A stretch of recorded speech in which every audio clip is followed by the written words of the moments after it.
Hello दोस्तों, स्वागत है आप लोग का आपके अपने यूट्यूब चैनल रुस्तम क्लासेस में। आज मैं आप लोगों के लिए क्लास 10th का हिंदी का इम्पॉर्टेंट क्वेश्चन मैं आज आप लोगों के लिए लेकर के आया हूं।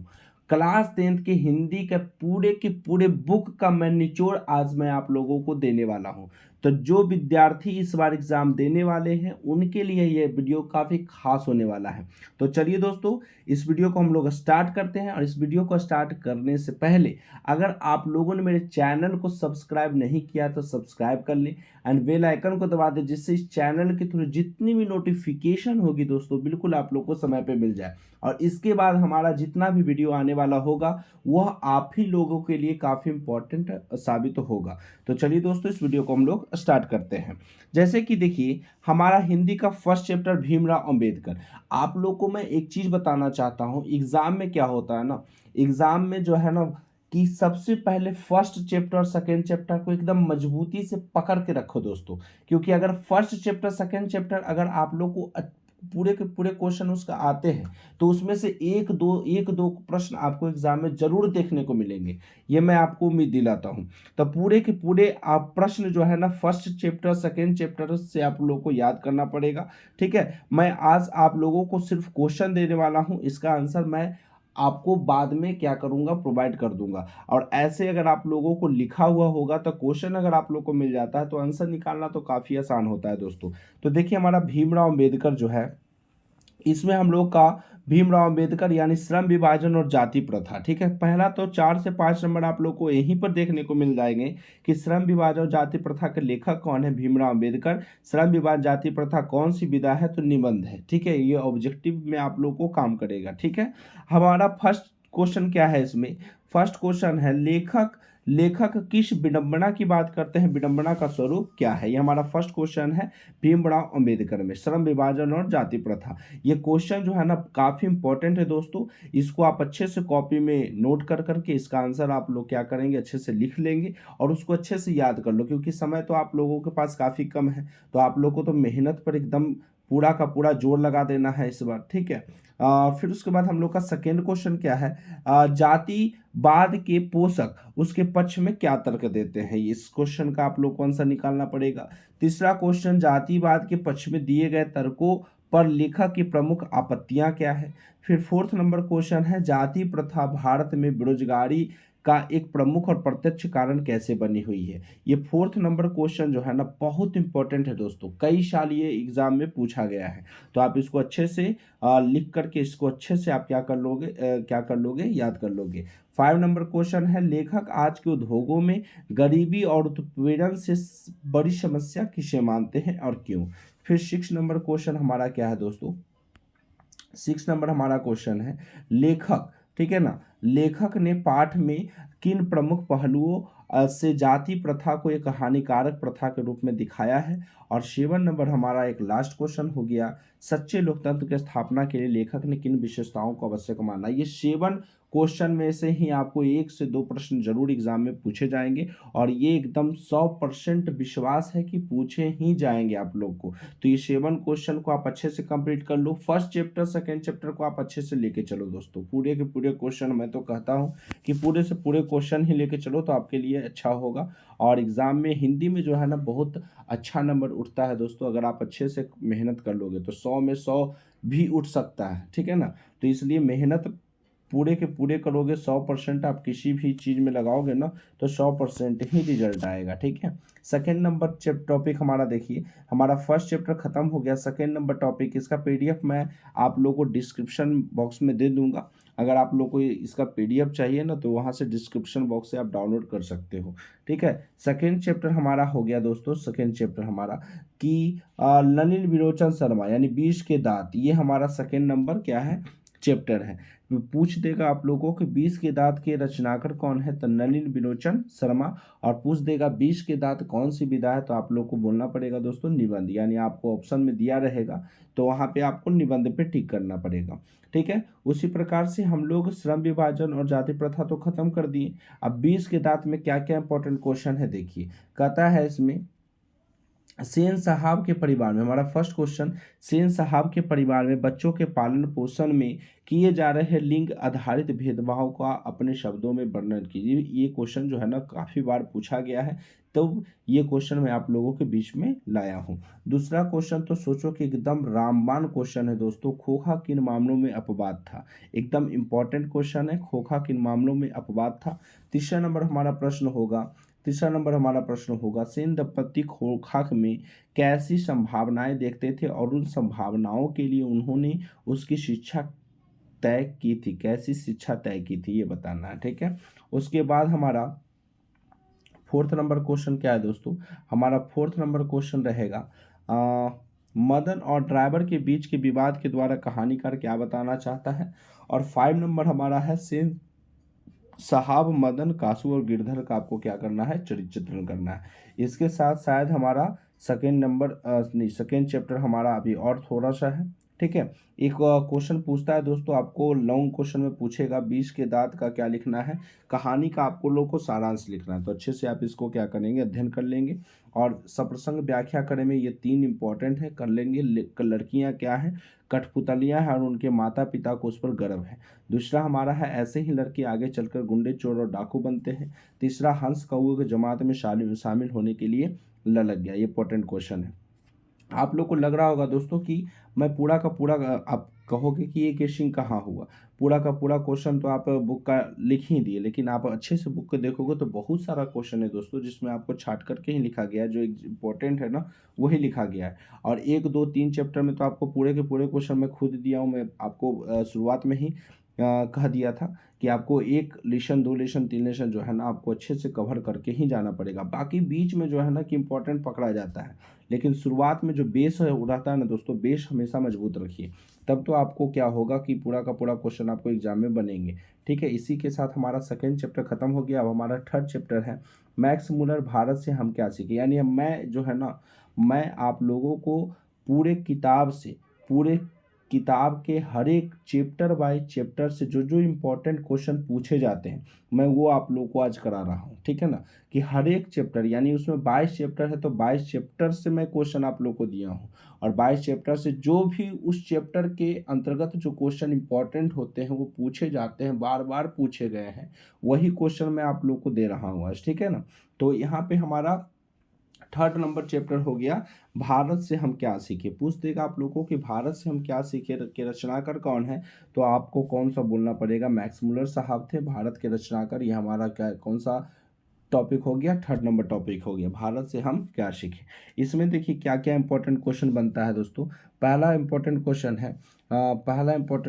है आपका, समस्त भूमंडल में सर्वाधिक और प्राकृतिक सौंदर्य से परिपूर्ण देश भारत है, लेखक ने ऐसा क्यों कहा है।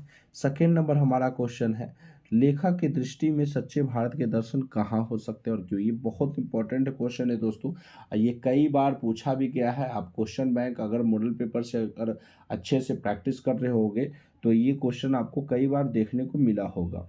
भारत को पहचान सकने वाली दृष्टि की आवश्यकता किनके लिए वांछनीय है और क्यों, ये भी इंपॉर्टेंट क्वेश्चन है। और ये भी इंपॉर्टेंट क्वेश्चन है, धर्मों की दृष्टि से भारत का क्या महत्व है। मैं आपको धर्मों की दृष्टि से भारत का महत्व अगर दे देता, ये सब क्वेश्चन नहीं देता, तो ये सब क्वेश्चन अगर आ जाता तो फिर आप तो कैसे बनाते आप, ये सोचने वाली बात है। इसलिए मैं इंपॉर्टेंट क्वेश्चन जो भी उसमें से पूछे जाते हैं इंपॉर्टेंट वही मैं आप लोगों के बीच लाया हूँ। फिर उसके बाद हमारा देखिए दोस्तों 5 नंबर क्वेश्चन क्या है। 5 नंबर हमारा क्वेश्चन है कि भारत किस तरह अतीत और सुदूर भविष्य को जोड़ता है, स्पष्ट करना है आप लोग को। फिर 6 नंबर हमारा क्वेश्चन हो गया आज, लेखक वास्तविक इतिहास किसे मानता है और क्यों, ये भी काफ़ी बार पूछा गया है। और एक 7 नंबर में पूछा गया, लेखक ने नया सिकंदर किसे कहा है, ऐसा कहना क्या उचित है, लेखक का अभिप्राय स्पष्ट करें। ये इंपॉर्टेंट क्वेश्चन है। इसी के साथ हमारा थर्ड चैप्टर भी खत्म हो गया। अब हमारा फोर्थ चैप्टर है दोस्तों, जो इम्पोर्टेंट है। ये हमारा फोर्थ चैप्टर जो है ना, इसमें पूछा जाता है काफ़ी क्वेश्चन कि हजारी प्रसाद द्विवेदी, यानी इसमें इम्पोर्टेंट चैप्टर ये है, नाखून क्यों बढ़ते हैं। ठीक है ना, नाखून क्यों बढ़ते हैं, काफ़ी इंपॉर्टेंट चैप्टर है दोस्तों। कई इसमें पहला क्वेश्चन आप लोग को देखना है, नाखून क्यों बढ़ते हैं, यह प्रश्न लेखक के आगे कैसे उपस्थित हुआ। सेकेंड नंबर क्वेश्चन है हमारा, बढ़ते नाखूनों द्वारा प्रकृति मनुष्य को क्या याद दिलाती है। थर्ड नंबर क्वेश्चन है हमारा, लेखक द्वारा नाखूनों को अस्त्र के रूप में देखना कहाँ तक संगत है। फोर्थ नंबर क्वेश्चन हमारा हो गया, मनुष्य बार बार नाखून को क्यों काटता है। और 5 नंबर हमारा हो गया, लेखक क्यों पूछता है कि मनुष्य किस ओर बढ़ रहा है, पशुता की ओर या मनुष्यता की ओर। और 6 नंबर हमारा क्वेश्चन है दोस्तों, 6 नंबर हमारा क्वेश्चन है,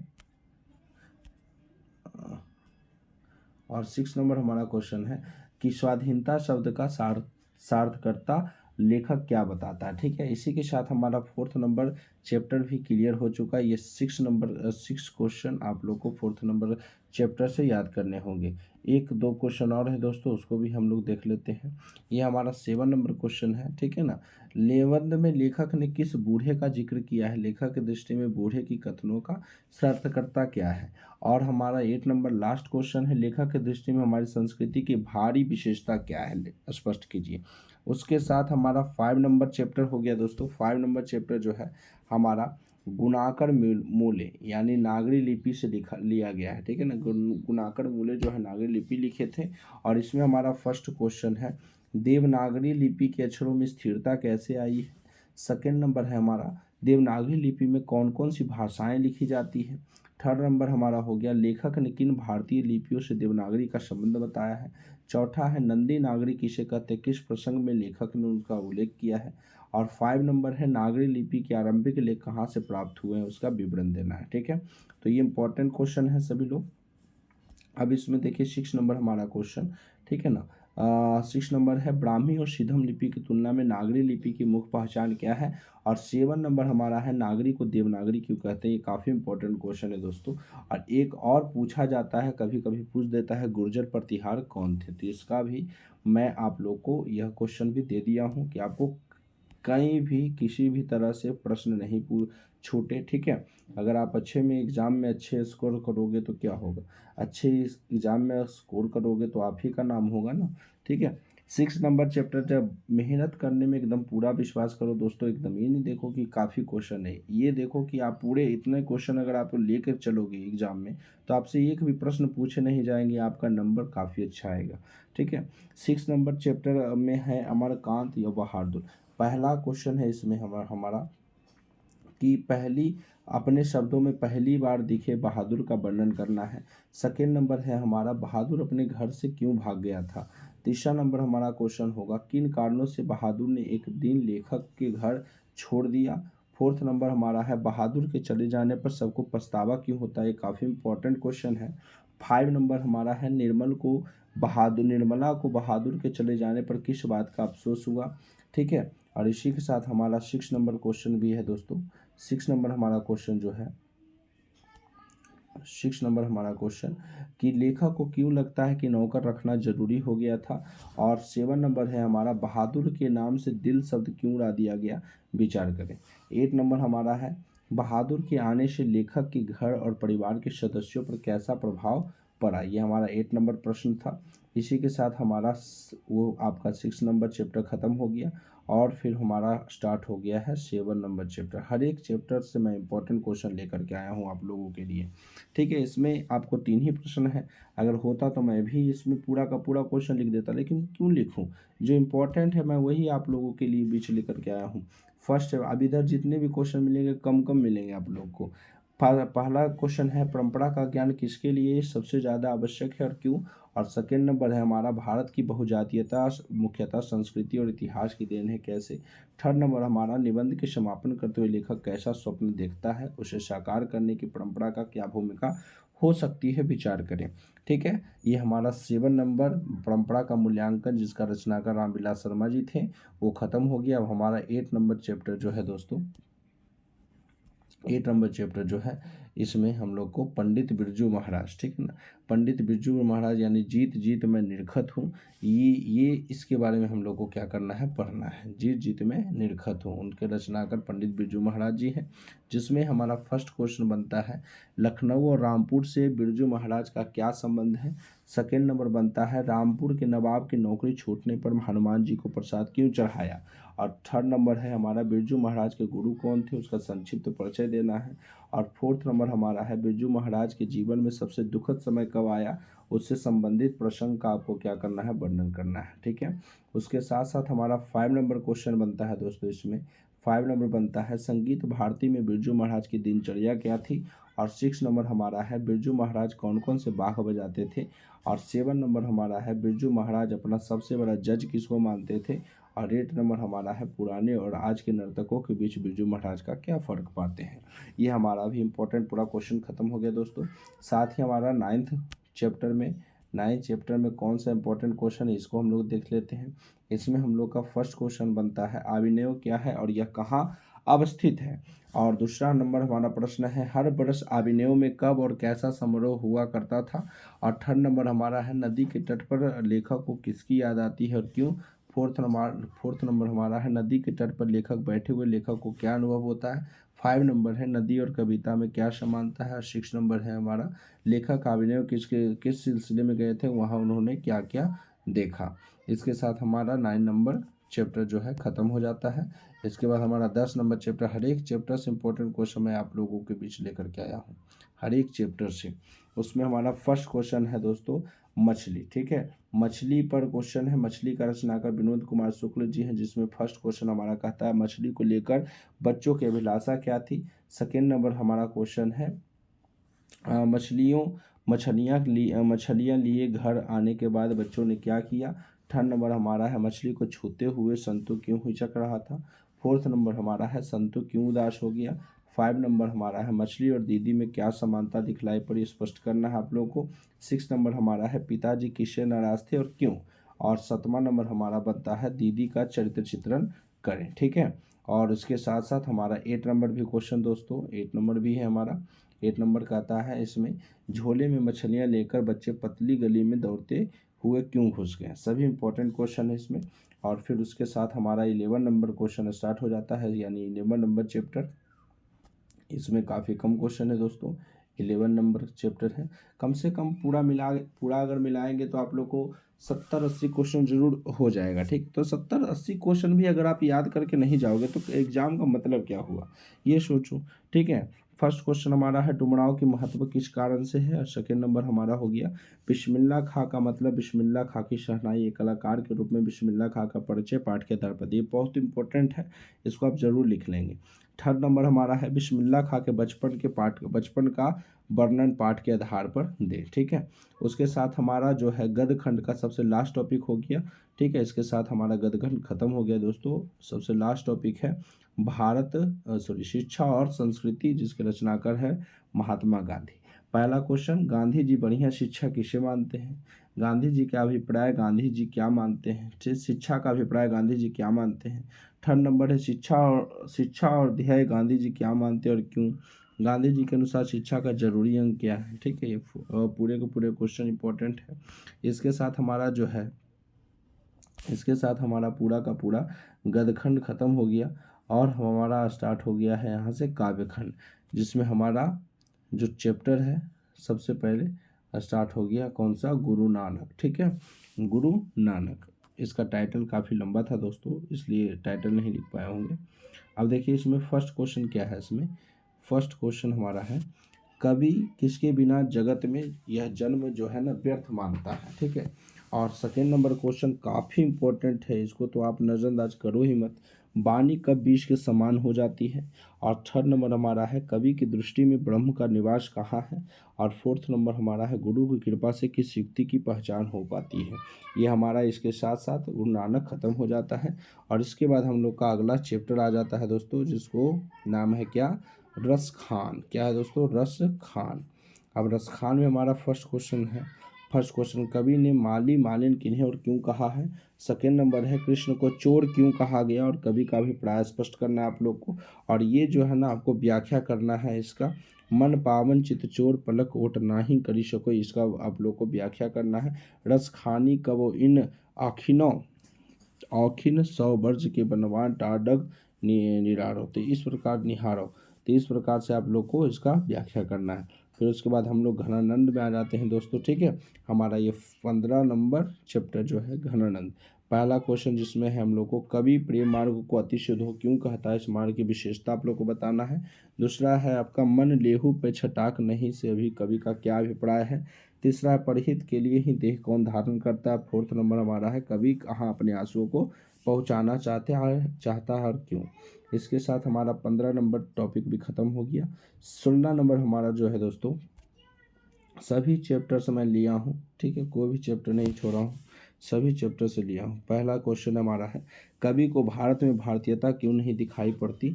दूसरा जो क्वेश्चन है कवि समाज के किस वर्ग की आलोचना करता है और क्यों। तीसरा नंबर है कवि नगर बाजार अर्थव्यवस्था पर क्या टिप्पणी करता है। फोर्थ नंबर हमारा है नेताओं के बारे में कवि की क्या क्या राय है। पाँचवा नंबर है कवि ने डफाली किसे कहा है।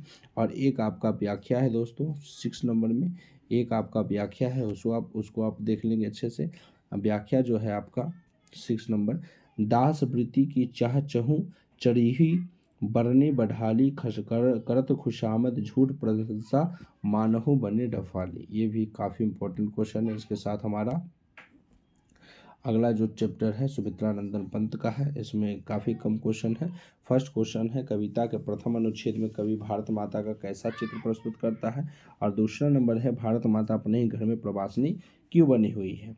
इसके साथ हमारा जो है 18 नंबर चैप्टर जो है रमधारी श्री दिनकर, ठीक है, रमधारी श्री दिनकर जो है 18 नंबर क्वेश्चन है, ठीक है, 18 नंबर चैप्टर है।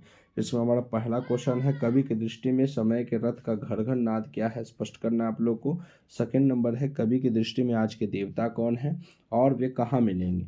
और थर्ड नंबर है दिनकर ने जनता का स्वप्न का चित्र किस तरह खींचता, और एक आपको व्याख्या करना है। सदियों की ठंडी बुझी राख सुगबुगा उठी मिट्टी सोने की ताज पहन इठलाती है। इसको आप लोग को अच्छे से क्या करना है, कंप्लीट कर देना है। उसके बाद हम लोग का 19 नंबर जो चैप्टर है दोस्तों सच्चिदानंद हीरानंद बत्स्यान आगे, जिसमें हम लोगों ने सेकंड क्वेश्चन 2 क्वेश्चन लिए हैं।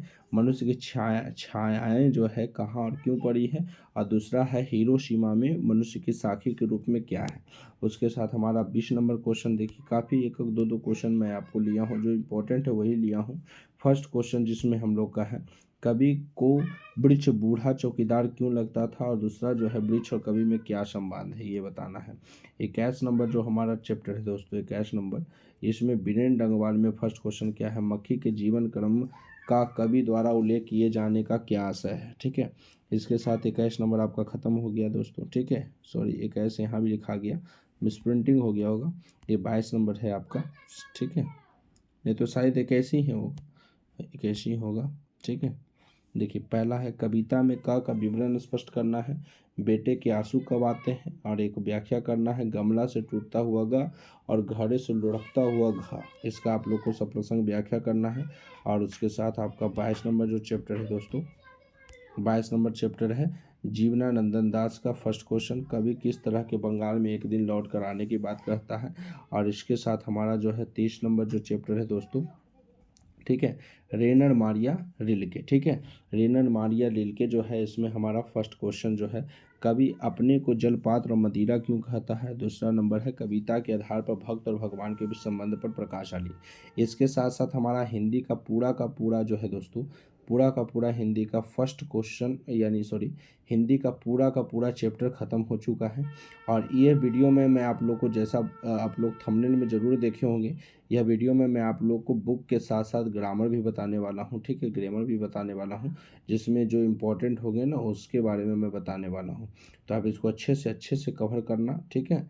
और कोई भी क्वेश्चन को आप छोड़ने का प्रयास ना करें तो अच्छा है आप लोग के लिए। अगर अच्छे नंबर लाना चाहते हो और पास सिर्फ होना चाहते हो तो इसमें से तो कोई भी क्वेश्चन अपने उठा करके आप याद कर लोगे तो पास हो जाओगे, लेकिन अच्छा नंबर अगर आपको चाहिए, ठीक है। पास का मतलब मैं ये नहीं बोला कि आप फर्स्ट डिवीज़न सेकंड डिवीज़न, जिस प्रकार से पढ़ोगे दोस्तों उसी प्रकार से क्या होगा नंबर आएगा, ठीक है। और हमारा जो है हिंदी पार्ट 2 यहाँ से स्टार्ट हो जाएगा, फिर उसके बाद हम लोग ग्रामर के बारे में भी थोड़ा सा चर्चा करेंगे, ठीक है। हमारा इसमें हिंदी का पार्ट 2 है, यानी सेकेंड बुक। 2 किताब चलता है क्लास 10th में, एक पार्ट 1 का, एक पार्ट 2 का, जिसमें हमारा बहुत फेमस जो है ना चैप्टर आप पढ़े होंगे, काफ़ी इंटरेस्टिंग चैप्टर है, ठीक है। दही वाली मगम्मा, जिसका रचनाकार कौन था? श्रीनिवास, ठीक है। इसमें हमारा फर्स्ट क्वेश्चन होगा, मगम्मा का अपनी बहू के साथ किस बात को लेकर विवाद था? दूसरा जो है, बहू ने सास को मनाने के लिए कौन सा तरीका अपनाया?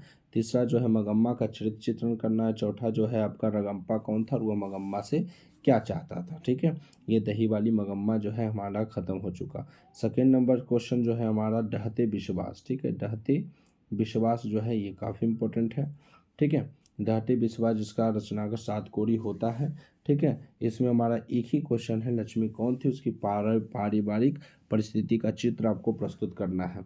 और तीसरा नंबर जो हमारा तीसरा टॉपिक है, माँ, ठीक है। पूरा का देखिए, एक से एक क्वेश्चन है। सेकेंड बुक में ज़्यादा से ज़्यादा आपको 7 5 6 क्वेश्चन में पूरा सेकेंड बुक खत्म हो गया है, और क्या चाहिए आपको? उतना भी मेहनत नहीं करोगे तो कैसे काम चलेगा। तो इसमें माँ जो है उसके रचनाकार ईश्वर पेटलीकर है। और ये जो है इसमें फर्स्ट क्वेश्चन है, माँ मंगू को अस्पताल में क्यों नहीं भर्ती कराना चाहती थी, इसका पर आपको विचार देना है। और देखिए फोर्थ नंबर हमारा, देखिए एक प्रश्न आपको दिया गया है सिर्फ। और इसमें देखिए फोर्थ नंबर, नगर सुजाता, जिसमें फर्स्ट क्वेश्चन है, पपाती कौन थी और वह शहर क्यों लाई गई थी, ठीक है।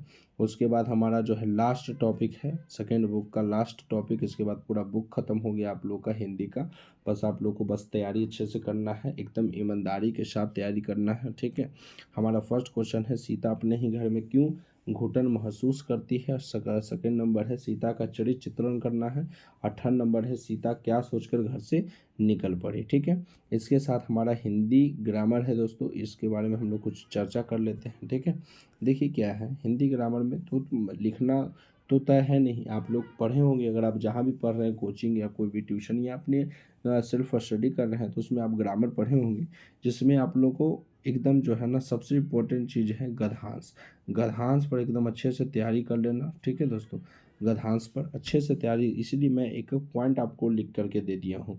निम्न गद्यांश का अभ्यास खुद से आपको करना है, यानी जितना भी गद्यांश रहेगा किताब में, आपका गद्यांश आपको दिया रहेगा, उसमें से क्वेश्चन आप लोग को पूछा गया था, बस उस क्वेश्चन को खोज करके निकालना है। जैसे आपको क्वेश्चन रहेगा ना, जैसे हमारा देश कब आज़ाद हुआ था? 15 अगस्त 1947 ईस्वी, ठीक है। और वहाँ पर रहेगा लिखा हुआ कि 15 अगस्त 1947 ईस्वी को हमारा भारत देश आज़ाद हुआ। और भारत देश हमारा जो था 200 वर्ष पहले अंग्रेज़ों के अधीन में था, ठीक है, गुलाम था। उसमें भारत को सोने की चिड़िया कही जाती थी। तो आपको क्वेश्चन नीचे पूछा जाएगा कि सोने की चिड़िया किस देश को कहा जाता है, तो आपको लिखना है खोज करके भारत। भारत कब आज़ाद हुआ था? 15 अगस्त 1947। बस वही गद्यांश है, एकदम नॉर्मल नॉर्मल क्वेश्चन आपको पूछे जाएंगे, ठीक है। सेकेंड क्या है, 250 से 300 शब्दों में सभी पर निबंध लिखना पड़ेगा आप लोग को। तो निबंध क्या है मैं आपको दे दिया हूँ। देखिए आप लोग को तैयारी क्या करना है ना, बस पढ़ लेना है एक बार, तो अपने से आप निबंध लिख दोगे आतंकवाद पर, ठीक है। सबसे इम्पोर्टेंट है आतंकवाद, इसमें आपको भारत में आतंकवाद पर लिखना पड़ेगा, अंतर्राष्ट्रीय आतंकवाद, आतंकवाद फैलने के कारण समाधान उसका क्या, ये चीज़ है। मेरे प्रिय लेखक नेता पर आपको कंप्लीट करना है, भूमिका लिखना है, जीवनी, देश के लिए क्या कार्य करते हैं वो, अन्य उपलब्धियां उनका क्या क्या है, उपसंहार आपका उसका क्या होगा वो लिखना है, ठीक है। फिर तीसरा जो है इम्पोर्टेंट है, क्योंकि आप लोग के एग्ज़ाम जो है होली के थोड़ा सा नज़दीक होता है, ठीक है। तो होली तो इम्पोर्टेंट रहेगा ही, होली और सरस्वती पूजा, ठीक है ना। सरस्वती पूजा संस्कृत में पूछा जाता है ज़्यादातर, ठीक है। कहता है इसमें भूमिका लिखना पड़ेगा। होली पौराणिक कथा, होली की क्या विशेषता होता है, उपसंहार। और ये मैं आपको लिख दिया हूँ, बस अब तैयारी कर लेना शिक्षा पर, ठीक है। और शिक्षा पर तैयारी कर लेना, दहेज प्रथा, जनसंख्या विस्फोट हो गया, मेरे प्रिय कवि, कोई भी अपनी प्रिय कवि पर आपको लिखना है, प्रदूषण पर, और छात्र और अनुशासन। अगर आप ये पूरा अच्छे से इस पर तैयारी कर लेते हो तो आपको एग्जाम में 10 नंबर कोई नहीं रोकने वाला है, ठीक है। और इसके साथ आपका कुछ एप्लीकेशन वगैरह भी आएगा। पहला जो है, विद्यालय में सफाई, पेयजल अथवा शौचालय की व्यवस्था के संबंध में प्रधानाध्यापक के पास एक आवेदन लिखें। तो आप लिखते आ रही होगी, 5 या 6 क्लास से ही एप्लीकेशन स्टार्ट हो जाता है स्कूल में। दूसरा हमारा है, बढ़ती हुई महंगाई पर दो स्त्रियाँ किस प्रकार से बात करेगी, उसी को लिखना है, ठीक है। बात करना मतलब संवाद लिखना है, वार्तालाप लिखना है। जैसे अगर आप कोई दुकान में जाते हो तो आप दुकानदार को कहते होगे ना कि 1 kg चीनी लाइए, तो किस प्रकार से आप बात करते हो ना, वही संवाद है। ठीक है। 3 नंबर हमारा है शिक्षा। शिक्षण शुल्क माफ करने के लिए प्रधानाध्यापक को एक आवेदन पत्र लिखिए। और जो हमारा 4th नंबर है, 2 छात्रों के बीच में आपको संवाद लिखना है आप लोग को। ठीक है। और उसके साथ अपने मित्र को एक पत्र लिखना है। ठीक है। सब इम्पोर्टेंट चीज़ है। अपने मित्र को एक पत्र लिखें जिसमें किसी मनोरंजक घटना का वर्णन किया गया हो। फिर संधि की परिभाषा देना है ग्रामर में। और संज्ञा किसे कहते हैं, इस पर अच्छी तैयारी कर लेना है। वचन किसे कहते हैं, ठीक है, अच्छे से तैयारी कर लेना है। पूरे के पूरे कारक किसे कहते हैं, ठीक है। इसके साथ आपका पूरा जो है कंप्लीट हो जाता है हिंदी। बाकी और भी कुछ एक्स्ट्रा रहेगा तो ऑब्जेक्टिव आप तो अच्छे से कवर कर ही लोगे। इतना कवर करके चलोगे ना दोस्तों, तो उम्मीद दिलाते हैं एकदम 100 में 100 आपका आएगा। उसमें एकदम 1 नंबर भी नहीं कटेगा। आप अच्छे से ऑब्जेक्टिव अच्छे से देख लो। सब्जेक्टिव एक चीज़ याद रखो कि सब्जेक्टिव अगर अच्छे से आप याद कर लेते हो तो ऑब्जेक्टिव तो ऑटोमेटिक याद हो जाएगा। तो निश्चित है, क्योंकि सब्जेक्टिव से ही ऑब्जेक्टिव आता है। तो आप अच्छे से तैयारी कर लेना। ठीक है। और मैं इसी प्रकार से हर एक चैप्टर का वीडियो बनाता ही रहूँगा। ठीक है। ये काफ़ी आप लोग के लिए इम्पोर्टेंट था। ठीक है। और काफ़ी मेहनत लगता है दोस्तों बनाने में, आप ही लोग के लिए मैं मेहनत कर रहा हूँ। ठीक है। इसके बाद हिंदी हो गया, फिर उसके बाद हमारा अगला जो वीडियो आएगा संस्कृत का आएगा, साइंस का आएगा, सोशल साइंस का आएगा। तरह तरह का वीडियो आपको लोग को प्रोवाइड होता रहेगा। तो आप अच्छे से तैयारी कर लेना। जो क्वेश्चन आप लोग को पहले से लिखा हुआ बस टिक लेकर के चलना है कि ये क्वेश्चन इसमें है। बस क्वेश्चन अगर आप लोग को है कॉपी में लिखा हुआ तो बस यहाँ टिक लगा करके आप अच्छे से उसको याद कर लो। बस इतना ये क्वेश्चन याद करके जाओगे तो एग्ज़ाम में अच्छे से स्कोर कर पाओगे। और 2-3 क्वेश्चन थोड़ी गेसिंग होता है दोस्तों। 2-3 क्वेश्चन आपको गेसिंग करेंगे नहीं लड़ेगा, आप झूठों के माथा पकड़ के आ जाइएगा कि कुछ नहीं लड़ा। तो एकदम अथी नहीं करना है। इतना क्वेश्चन गेसिंग कर दिया हूँ ना मैं आप लोगों के लिए कि एकदम एक क्वेश्चन में नहीं पूछे जाएगा। क्वेश्चन पूछेगा कहाँ से, इतना क्वेश्चन मैं आपको कर ही दिया हूँ। और ये नहीं है कि पूरा बुक है आप लोग को, पूरा बुक आप लोग को दे दिया हूँ। पूरा बुक से छाट छाट करके जो इम्पोर्टेंट प्रश्न होता है चुन चुन के मैं इस PDF में डाला हूँ। ठीक है। और ये PDF आप लोग को डाउनलोड करना है ना, तो इसका लिंक मैंने डिस्क्रिप्शन में दे रखा है। आप वहाँ जा कर के उस लिंक में जा कर के क्लिक करके आप ये PDF को डाउनलोड कर सकते हैं। ठीक है दोस्तों। तो मेहनत करिए, मैं यही कहना चाहता हूँ। अच्छे से मेहनत करिए। मेहनत करिएंगे 100% आप किसी चीज़ में दोगे ना तो 100% ही रिजल्ट आता है। ठीक है। तो बस तैयारी में जुट जाइए, क्योंकि आपके पास तो टाइम काफ़ी कम है। ठीक है। 2-3 महीना और बचा है। ठीक है। अच्छे से तैयारी कर लो बढ़िया से। ठीक है। इसके बाद हम लोग का टॉपिक जो होगा साइंस के ऊपर होगा।